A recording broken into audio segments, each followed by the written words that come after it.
Hello friends, welcome in smart education academy. Friends, geography optional में हम लोग काफ़ी आगे पहुंच गए हैं क्लाइमेटोलॉजी में।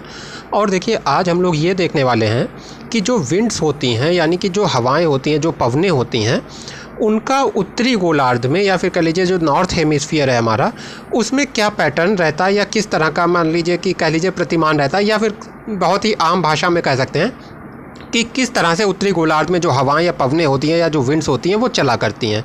तो पवन प्रणाली या फिर जो विंड पैटर्न है उसके बारे में आज हम लोग पढ़ेंगे। अब देखिए, यहाँ पे कुछ बातें आपको बहुत ही क्लियरली बता रहा हूँ। पहली बात तो ये है कि जिन लोगों ने प्रेशर बेल्ट के ऊपर जो वीडियोस थे या फिर जो हम लोगों के समताप रेखाओं के ऊपर वीडियोस थे, आइसोथर्म्स के ऊपर वीडियोस थे, उनको नहीं देखा है, उनको थोड़ी सी यहाँ पे शायद प्रॉब्लम आएगी अगर वो इन कॉन्सेप्ट्स को नहीं जानते। अगर आप जानते हैं आइसोथर्म क्या होती हैं, कैसे वो शिफ्ट होती हैं, कैसे आइसोबार शिफ्ट होती हैं एक प्लेस से दूसरे प्लेस पे, क्या रीज़न होते हैं उसके पीछे, तो आपको ये वीडियो अच्छे से समझ में आने वाला है। लेकिन अगर आप ये चीज़ नहीं जानते हैं तो मैं आपको सजेस्ट करूँगा कि आप पहले इन चीज़ों को जान लीजिए।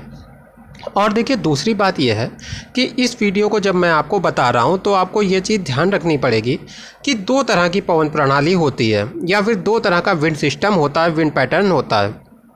एक वो जिसे हम लोग कह सकते हैं आइडियल या आदर्श। तो आदर्श क्या होता है? जो कि आपके सामने एक फिगर के रूप में है, यानी कि जो आपकी ट्रेड विंड या व्यापारिक पवनें हैं वो इस तरह से चलेंगी नॉर्दर्न हेमिस्फीयर में और इस तरह से चलेंगी सदर्न हेमिस्फीयर में। इनकी डायरेक्शन ऐसी क्यों है? कोरियालिस फोर्स की वजह से हम लोग पढ़ चुके हैं। वेस्टर्लीज जो आपकी हैं उनकी डायरेक्शन क्या होगी? इस तरह से होगी। ये देखिए, यहाँ पे भी वही डायरेक्शन है, यानी कि वेस्टर्लीज की डायरेक्शन ऐसी होना चाहिए। वैसे ही पोलार ईस्टर्लीज जो हैं आपकी, उनकी डायरेक्शन कैसी होंगी, यानी कि ये जो ध्रुवीय पवनें हैं इनकी डायरेक्शन कैसी होगी, वो भी आपको क्लियर है। तो ये सारी क्या हो गया, ये एक आइडियल या आदर्श सिस्टम हो गया। लेकिन जब वास्तव में हवाएं बहती हैं या फिर जो हवाओं के बहने का रियल पैटर्न होता है, जो विंड्स का रियल पैटर्न होता है, वो ऐसा नहीं होता है। वो हर मौसम में चेंज हो जाता है, राइट। यानी कि हम लोग जो पढ़ने वाले हैं वो होगा रियलिस्टिक या फिर वास्तविक। इस चीज़ को ध्यान में रखिएगा, रियलिस्टिक या वास्तविक जो पैटर्न होगा हम लोग उसको पढ़ने वाले हैं। जबकि जो फिगर हमारे सामने है वो कौन सा है? फिगर है आइडियल विंड पैटर्न का। तो ऐसा मैंने क्यों किया? आइडियल विंड पैटर्न के फिगर पे मैं आपको क्यों समझा रहा हूँ कि रियल में विंड पैटर्न क्या होता है। बहुत ही सिंपल सा रीज़न है।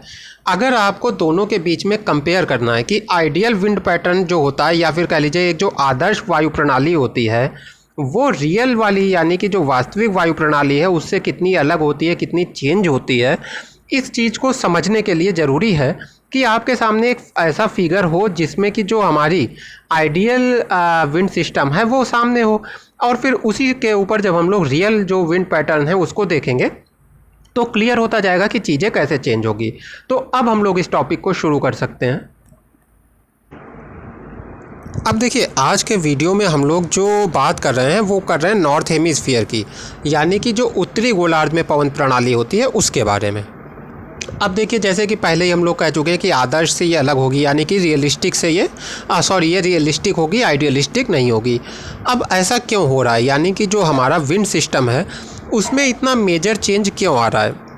क्योंकि पहली बात तो हमारे यहाँ जो सूर्य की हमारी पृथ्वी पे स्थिति है वो बदलती रहती है। उसकी वजह से जो हमारी ITCZ है उसकी पोजीशन बदलती रहती है। यानी कि जो 0 डिग्री पे जितना टेम्परेचर होता है या कह लीजिए यहाँ पे जो आइसोथर्म या समताप रेखा होती है वो समताप रेखा ऊपर और नीचे की तरफ खिसकती रहती है। तो इस वजह से क्या होगा, जब समताप रेखाएं ऊपर और नीचे खिसकेंगी तो उसके साथ साथ जो प्रेशर है वो भी खिसक जाएगा। यानी कि इस समताप रेखा पे बहुत ही सिंपल करने के लिए मान लेते हैं कि 10 मिलीबार का प्रेशर था। अब मान लीजिए ये समताप रेखा ऊपर खिसक गई है। क्यों खिसक गई है अभी आगे हम लोग देखेंगे। तो प्रेशर भी जो 10 मिलीबार का है ऊपर खिसक जाएगा। तो इससे क्या होगा, जो विंड्स यहाँ पे आ रही थी अब वो ऊपर बढ़ के यहाँ तक आ जाएंगी, यानी कि ये विंड्स यहाँ तक आने लगेंगी क्योंकि अब ये समताप रेखा यहाँ पे चली गई है। तो इससे क्या होगा, जो हमारी विंड पैटर्न है उसमें चेंज आ जाएगा, यानी कि वो आइडियलिस्टिक से रियलिस्टिक की तरफ चली जाएगी, या कह लीजिए उसमें चेंज आ जाएगा सिंपल भाषा में। तो इसी तरह से जो हमारी नॉर्थ हेमिस्फीयर है इसमें हम लोग क्या देखते हैं, ये चीज़ आपको बहुत अच्छे से याद होगी क्योंकि बहुत सारे वीडियोस में डिस्कस हुई है कि हम लोगों का जो नॉर्थ हेमिस्फीयर है उसमें जो वाटर और लैंड का रेशियो है उसमें बड़ा ही डिफरेंस है। और जो हमारा साउथ हेमिस्फीयर है या दक्षिणी गोलार्ध है वहाँ पे क्या दिखाई देता है कि वाटर का कंटेंट ज़्यादा है जबकि लैंड जो है वो कम है। तो ऐसे में क्या होता है, जो नॉर्थ हेमिस्फीयर में क्योंकि लैंड ज़्यादा है, ज़मीन ज़्यादा है और ज़मीन तेज़ी से गर्म होती है और तेज़ी से ठंडी होती है, जबकि जो पानी है या समुद्र है हमारे, वो देर से गर्म होते हैं और देर से ठंडे होते हैं। तो इससे क्या होता है, टेम्परेचर जो है, इन दोनों का जो टेम्परेचर है उसमें डिफरेंस उत्पन्न हो जाता है। यानी कि समुद्र जिस समय गर्म है उस समय जो हमारे यहाँ लैंड है वो ठंडा हो रखा है, और जिस समय समुद्र अभी ठंडा ही है उस समय लैंड मालूम हुआ तप रहा है। तो इससे अब देखिए क्या होगा, जो लैंड बहुत ज़्यादा गर्म हो चुकी है वहाँ पे क्या होगा, लो प्रेशर होगा, और वहीं पे समुद्र जो कि अभी अपेक्षाकृत इस लैंड के रिलेटिव या इस लैंड के से अगर तुलना करें तो जो अभी हमारा जो समुद्र है वो कैसा है, वो अभी ठंडा है। तो यहाँ कैसा होगा, हाई प्रेशर होगा। तो इससे क्या होगा, विंड की डायरेक्शन चेंज हो जाएगी। कैसे, समुद्र से बहने लगेगी विंड हमारी जो अर्थ है, सॉरी जो हमारा महाद्वीप है उसकी तरफ, जो कॉन्टिनेंट है उसकी तरफ। तो इससे भी विंड पैटर्न चेंज हो जाएगा। तो अब आपको वो रीजंस भी समझ में आ गए होंगे जिसकी वजह से जो हमारा विंड का पैटर्न है वो चेंज होता है। तो फ्रेंड्स, अब मैं जो पॉइंट्स बोलूँगा उसको आप बहुत ही ध्यान से सुनेंगे कि मैं क्या बोल रहा हूँ, और उसको फिर हम लोग यही जो हमारे सामने फिगर है इस पे समझेंगे। तो देखिए, पहला पॉइंट है कि हम लोग बात कर रहे हैं जो हमारा विंटर का सीज़न होता है, यानी कि जो हमारी ग्रीष्म ऋतु होती है, गर्मी का मौसम होता है, उसकी बात कर रहे हैं। और एक बार फिर से कह देता हूँ कि नॉर्थ हेमिस्फीयर यानी कि उत्तरी गोलार्ध की बात कर रहे हैं, इस वाले हिस्से की, राइट। तो देखिए, पहला पॉइंट है कि जब गर्मी का मौसम है, यानी कि मान लीजिए जो जुलाई का महीना है, मैं यहाँ पे लिख देता हूँ जुलाई का जो महीना है, इसमें जो हमारा सन है या सूर्य है वो कर्क रेखा पर सीधा चमकता है, या कह लीजिए लंबवत चमकता है, या कह लीजिए कि वर्टिकली चमकता है।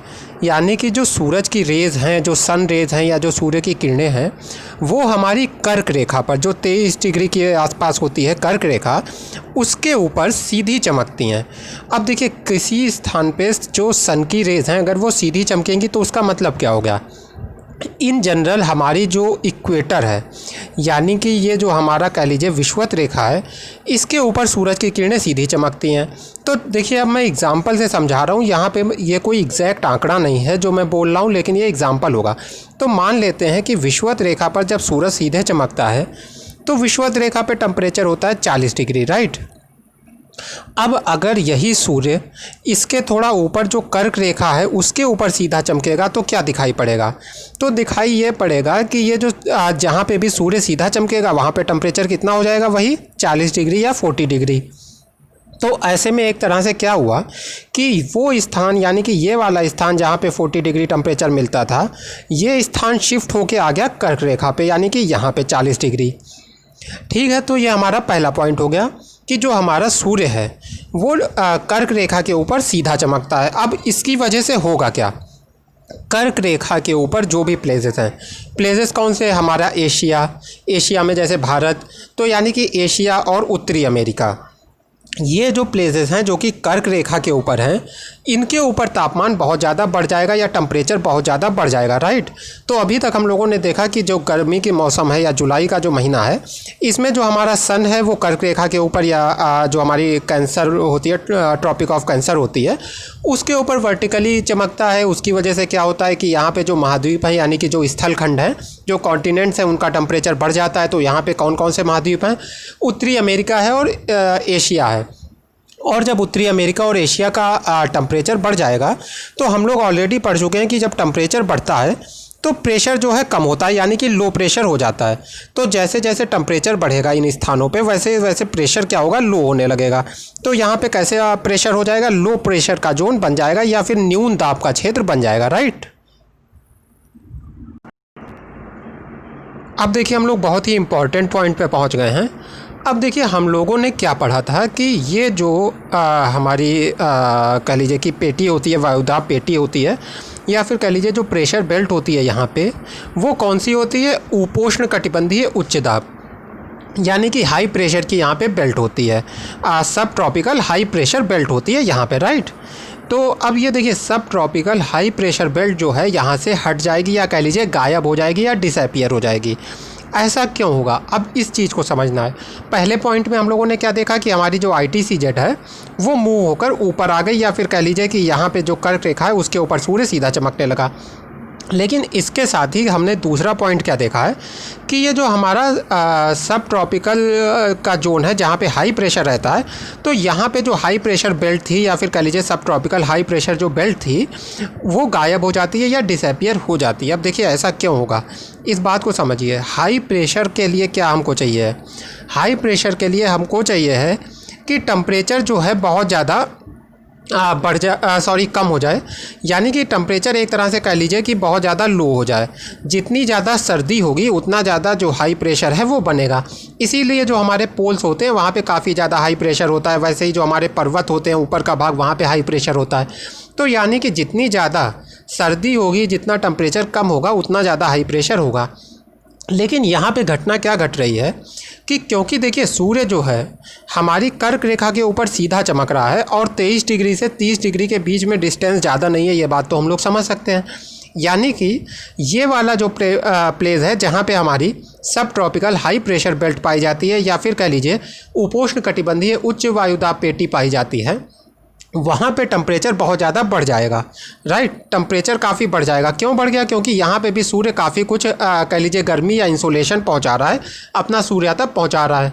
क्योंकि कर्क रेखा पे तो सीधा ही चमक रहा है, तो उसके पास का जो स्थान है वो भी काफ़ी गर्म होगा। अब जब टेम्परेचर बहुत ज़्यादा हो जाएगा तो प्रेशर क्या होगा? प्रेशर लो होने लगेगा। राइट, टेम्परेचर जितना ज़्यादा बढ़ेगा प्रेशर उतना कम होने लगेगा। अब जब प्रेशर कम हो जाएगा, और इसको हम लोगों ने क्या नाम दिया है?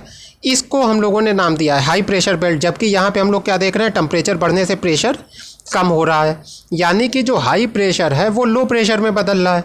तो इससे क्या हुआ कि जो हमारी सब ट्रॉपिकल हाई प्रेशर बेल्ट थी वो गायब हो गई। राइट, अब देखिए इस पॉइंट का ये हम लोगों ने क्यों पढ़ा? बेसिकली तो हम लोग विंड को पढ़ रहे हैं, हम लोग प्रेशर के बारे में नहीं पढ़ रहे हैं।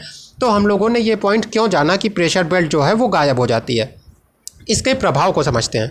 विंड कैसे चलती है? हाई प्रेशर से लो प्रेशर की ओर इन जनरल, या फिर कह लीजिए जो हम लोगों ने दो बातें की हैं, एक सामान्य स्थिति या फिर एक आइडियल जो कंडीशन होना चाहिए और एक रियल कंडीशन जो होती है। तो आइडियल कंडीशन में क्या होना चाहिए कि ये जो सब ट्रॉपिकल हाई प्रेशर बेल्ट है, यानी कि जो उच्च वायुदाब का क्षेत्र है, यहाँ से हवाएं हमारी विषुवत रेखा पे आएँ, जो कि निम्न वायुदाब का क्षेत्र है, यानी कि जो कि लो प्रेशर का क्षेत्र है। राइट, ये जो ऊपर हमारी हाई प्रेशर की बेल्ट है, यहाँ से हवाएं आएंगी लो प्रेशर बेल्ट पे, जैसा कि हमें फिगर में दिखाई भी दे रहा है। लेकिन रियल कंडीशन में क्या हुआ? जो रियल कंडीशन है उसमें क्या हुआ कि हमारी सब ट्रॉपिकल जो हाई प्रेशर बेल्ट है वो तो गायब ही हो गई। अब जब हाई प्रेशर रह ही नहीं गया तो हाई प्रेशर से लो प्रेशर की तरफ हवाएं कैसे चलेंगी? क्योंकि यहाँ पे भी अब हाई प्रेशर ही है और नीचे भी हाई प्रेशर ही है।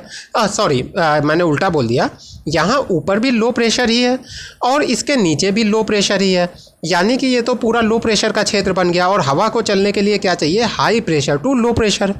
तो ऐसे में क्या होगा? ये वाली जो ट्रेड विंड्स, ध्यान से देखिएगा मैं कहाँ पे पॉइंट कर रहा हूँ, ये वाली ट्रेड विंड्स जो कि हमारे नॉर्थ हेमिस्फीयर या उत्तरी गोलार्ध में चलती थी, चलना बंद हो जाएंगी। राइट, कौन सी बंद हो जाएंगी? जो कि नॉर्थ हेमिस्फीयर में चलती थी इस डायरेक्शन में, ये वाली। राइट, तो ये चलना बंद हो जाएंगी। क्यों चलना बंद हो गई? क्योंकि गर्मी बहुत ज़्यादा बढ़ गई, सूर्य जो है कर्क रेखा पे सीधा चमकने लगा। इससे जो इंसोलेशन मिलने वाला था वो भी बहुत ज़्यादा बढ़ गया, या सूर्यातप या सूर्य की गर्मी बहुत ज़्यादा बढ़ गई।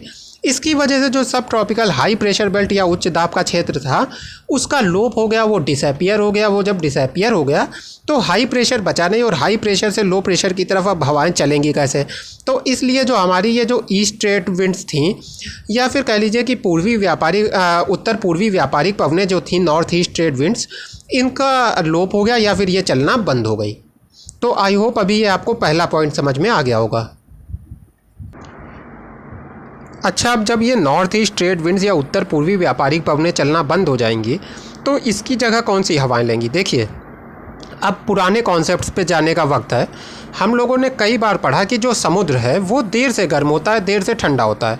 तो जबकि हमारा लैंड, यानी कि एशिया और अमेरिका की जो ज़मीन है, या फिर कह लीजिए एशिया और अमेरिका कॉन्टिनेंट का जो लैंड है, वो जबकि गर्म होके एकदम तप रहा है, मान लेते हैं कि 50 डिग्री, या चलिए 40 मान लेते हैं कि जब वो 40-45 डिग्री के आसपास पे तप रहा है, तो हमारा समुद्र उतना ज़्यादा गर्म नहीं है। यानी कि समुद्र अभी भी हमारा उतना गर्म नहीं हुआ है, क्योंकि समुद्र देर से गर्म होता है, देर से ठंडा होता है।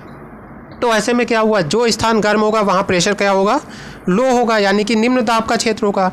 और इस प्लेस के रिलेटिव या फिर हमारी लैंड के रिलेटिव जो हमारे ओशियंस हैं वहाँ पे क्योंकि टेम्परेचर ज़्यादा है तो वहाँ पे कैसा होगा, वहाँ पे अभी टेम्परेचर कम है तो वहाँ पे कैसा होगा, हाई प्रेशर का क्षेत्र होगा, क्योंकि समुद्र अभी उतना ज़्यादा गर्म नहीं हुआ है। तो समुद्र लैंड की अपेक्षा अभी ठंडा है तो वहाँ पे हाई प्रेशर है। हवाएं कैसे चलती हैं, high pressure to low pressure. तो कैसे हवा चलेगी, समुद्र से स्थल की ओर या फिर ओशियन टू लैंड जो हमारी एयर है या फिर जो हमारी विंड है वो चलने लगेगी और नॉर्थ ईस्ट ट्रेड्स जो हैं वो डिसअपीयर हो जाएंगी, उनका लोप हो जाएगा, राइट। अब देखिए अगला जो हम लोग पॉइंट देख रहे हैं, ये पहली बात तो बहुत ज़्यादा इम्पॉर्टेंट है, और दूसरा जब आप इंडिया की क्लाइमेट समझेंगे उसमें आप समझेंगे कि हमारे यहाँ मानसून कैसे आता है, तो उसमें इसका बहुत ज़्यादा यूज़ होने वाला है। तो आप ध्यान से समझ लीजिए क्या होता है कि जो हमारा एशिया का क्षेत्र है, यानी कि हमारा जो एशिया का कॉन्टिनेंट है, वहाँ पे क्या बन गया है, लो प्रेशर बन गया। अभी अभी हम लोगों ने देखा कि गर्मियों का मौसम चल रहा है, जुलाई चल रही है, और हम लोग खुद जानते हैं अपने अनुभव से कि भारत वगैरह में देखिए कि जुलाई में, जून में कितनी ज़्यादा गर्मी होती है। तो जून जुलाई जो है बहुत ज़्यादा गर्मी का मौसम है, इसलिए लो प्रेशर बन गया है। अब लो प्रेशर की आदत क्या है कि ये हाई प्रेशर से जो हवाएं चल रही हैं उसको अपनी तरफ खींचता है। अब यहाँ का तो हाई प्रेशर ख़त्म हो चुका है और इसकी जगह पे लो प्रेशर इस पूरे एरिया में आ चुका है, लेकिन अभी भी जो हमारा साउथ का हिस्सा है, यानी कि जो दक्षिणी गोलार्ध का हिस्सा है, यहाँ पे हाई प्रेशर बना हुआ है।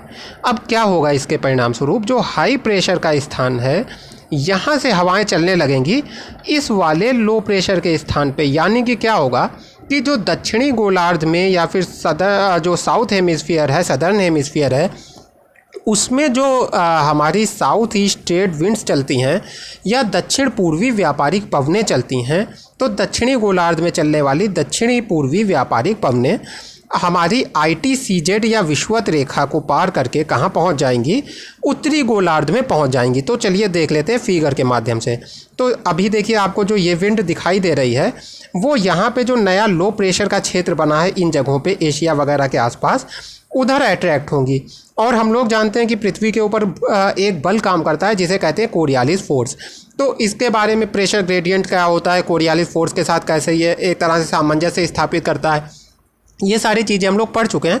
तो यहाँ पे फाइनली जो ये साउथ ईस्ट ट्रेड विंड्स हमारी ITCZ को पार करेंगी या दक्षिण पूर्वी व्यापारिक पवनें जब विषुवत रेखा को पार करेंगी तो इनकी डायरेक्शन क्या होगी, साउथ वेस्ट या दक्षिण पश्चिम। तो इस तरह से दक्षिण पश्चिम दिशा में ये हवाएं बहने लगेंगी। तो ये क्या हुआ, देखिए एक लास्ट बार मैं आपको पूरा बता देता हूँ कि जो दक्षिणी गोलार्ध में चलने वाली दक्षिण पूर्वी व्यापारिक पवनें या साउथ ईस्ट ट्रेड विंड्स थीं, वो उत्तरी गोलार्ध का जो लो प्रेशर का या फिर निम्न वायुदाब का क्षेत्र था उसकी ओर आकर्षित हुई और ITCZ या फिर इक्वेटर को पार कर गई या फिर हमारी विषुवत रेखा को पार कर गई और दक्षिण पश्चिम दिशा में बहने लगी। तो इस तरह से इधर वाली ये जो साउथ ईस्ट ट्रेड विंड्स थीं ये उत्तरी गोलार्ध में पहुंच गई और दक्षिण पश्चिम दिशा में बहने लगी। तो ये हमारा दूसरा पॉइंट हो गया। और इसी की वजह से जो ग्रीष्मकालीन मानसून होता है या अभी जो हमारे यहाँ मानसून आने वाला है उसकी घटना घटती है, जिसे आगे के चैप्टर्स में हम लोग देखेंगे। अच्छा देखिए जो महासागर हैं वहाँ पे क्या होगा। अब हम लोगों ने अभी अभी देखा है कि महासागर तो उतना जल्दी गर्म होते नहीं हैं, यानी कि जितनी लैंड गर्म हो गई है उसकी अपेक्षा महासागर गर्म हुआ है। तो जो हमारी लैंड है वहाँ पे क्या है, लो प्रेशर है, राइट। और हमारे महासागरों के ऊपर क्या है, हाई प्रेशर है। तो जहाँ पे हाई प्रेशर होगा वहाँ पर यानी कि उन स्थानों पे या फिर कह लीजिए जो हमारे ओशियंस हैं जहाँ पे हाई प्रेशर है, उन ओशियंस में क्या होगा, हाई प्रेशर की बेल्ट्स या फिर कह लीजिए हाई प्रेशर के जोन्स बन जाएंगे। तो ये जो हाई प्रेशर के जोन होंगे उनके कुछ नाम भी हैं जिनको हम लोग पहले भी पढ़ चुके हैं, लेकिन क्योंकि यहाँ पे हम लोग एक ओवरऑल व्यू ले रहे हैं तो फिर से जानना ज़रूरी है। तो जो पैसिफिक ओशियन में यानी कि प्रशांत महासागर में जो हम लोगों का बनेगा हाई प्रेशर का जोन या हाई प्रेशर बेल्ट, उसको कहते हैं Pacific ocean high pressure belt या प्रशांत महासागरीय उच्च वायुदाब पेटी, ठीक है। इसी तरह से जो अटलांटिक सी में दूसरा हमारा बनेगा हाई प्रेशर का जोन, उसको कहते हैं अजोर्स हाई। तो अटलांटिक महासागर में या आंध्र महासागर में जो हमारा बनेगा उसे कहते हैं अजोर्स हाई। तो इस तरह से दो जो हैं हाई प्रेशर के बेल्ट या हाई प्रेशर के जोन बन जाते हैं पैसिफिक ओशियन में Pacific ocean high pressure belt और अटलांटिक ओशियन या अटलांटिक सी में अजोर्स हाई। तो इस तरह से हम लोगों ने ये समझा है यहाँ पे कि क्योंकि महासागर उतनी जल्दी गर्म नहीं होता है जितनी जल्दी लैंड, इसलिए रिलेटिवली या फिर कह लीजिए कि आपेक्षिक रूप से या सापेक्षिक रूप से जो महासागर है उसके ऊपर हाई प्रेशर बना रहता है, क्योंकि वहाँ पे टेम्परेचर अभी जो है कम है और वहाँ पे हाई प्रेशर की बेल्ट बन जाती हैं। पैसिफिक ओशियन पे बनने वाली को कहते हैं Pacific ocean high pressure belt या प्रशांत महासागरीय उच्च वायुदाब पेटी, और अटलांटिक ओशियन या अटलांटिक महासागर पे बनता है अजोर्स हाई या फिर अजोर्स उच्च वायुदाब पेटी। तो फ्रेंड्स यहाँ पे आपका जो गर्मियों के मौसम में विंड का रियलिस्टिक पैटर्न होता है, यानी कि जो वास्तविक हवाओं की गति होती है या दिशाएं होती हैं उसको हम लोगों ने समझ लिया। नेक्स्ट वीडियो में जो नदर्न हेमिस्फीयर है या फिर जो हमारा उत्तरी गोलार्ध है उसमें हम लोग देखेंगे कि विंटर के मौसम में यानी कि जनवरी दिसंबर के महीने में किस तरह से जो विंड्स हैं वो फ्लो होती हैं। तो यहाँ पे आज के वीडियो में जुलाई का टॉपिक कंप्लीट होता है।